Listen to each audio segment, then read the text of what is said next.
Saudi আরবে কবে হতে পারে ঈদুল ফিতর জানা গেল ২৯ মার্চ শনিবার সন্ধ্যায় সৌদি আরবে শাওয়াল মাসের চাঁদ দেখা যেতে পারে বলে দেশটির জ্যোতির্বিজ্ঞানীরা পূর্বাভাস দিয়েছেন।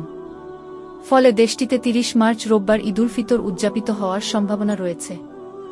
এর ফলে এ বছর দেশটিতে রমজান মাস ২৯ দিনেই শেষ হওয়ার সম্ভাবনা রয়েছে। সৌদি আরবের গণমাধ্যমের বরাতে জানা যায়, সৌদি আরবে ২৯ মার্চ দুপুর ২টায় নতুন চাঁদের জন্ম হওয়ার সম্ভাবনা রয়েছে এবং সূর্যাস্তের পরে প্রায় ৮ মিনিটের জন্য তা দৃশ্যমান থাকবে। তবে সৌদি আরবের মহাকাশ ও উচ্চ বায়ুমণ্ডল গবেষণা কমিশন সুপারকো জানিয়েছে, ২৯ মার্চ সৌদি আরবে চাঁদ দেখার সম্ভাবনা খুবই কম। সংস্থাটি জানায়, ওই দিন সন্ধ্যায় মক্কায় চাঁদের বয়স হবে মাত্র ৫ ঘণ্টা। সুপারকো এক বিবৃতিতে জানিয়েছে, সৌদি আরব ও মধ্যপ্রাচ্যে শাওয়াল মাসের চাঁদ ৩০ মার্চ দৃশ্যমান হওয়ার সম্ভাবনা বেশি। এদিকে সৌদি আরবের সুপ্রিম কোর্ট শনিবার সন্ধ্যায় দেশজুড়ে শাওয়ালের চাঁদ দেখার আহ্বান জানিয়েছে।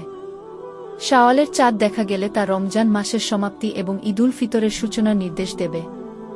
সৌদি আরবের সর্বোচ্চ আদালত এক বিবৃতিতে জানিয়েছে, যারা খালি চোখে বা দূরবীক্ষণ যন্ত্রের মাধ্যমে চাঁদ দেখতে পান তাদের নিকটস্থ আদালতে গিয়ে সাক্ষ্য প্রদান করতে অনুরোধ করা হয়েছে।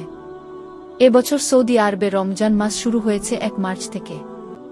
যদি শনিবার চাঁদ দেখা না যায় তাহলে রমজান ৩০ দিনে সম্পন্ন হবে এবং ৩১ মার্চ সোমবার ঈদুল ফিতর উদযাপিত হবে। অন্যদিকে যদি শনিবার সন্ধ্যায় শাওয়ালের চাঁদ দেখা যায় তাহলে ৩০ মার্চ রোববার সৌদি আরবে ঈদুল ফিতর উদযাপিত হবে। সকল প্রকার বিনোদন সকল খবর আপডেট পেতে আমাদের ইউটিউব চ্যানেল এবং ফেসবুক পেজ বিশ্ব বাংলার তথ্য সাথেই থাকুন। ধন্যবাদ।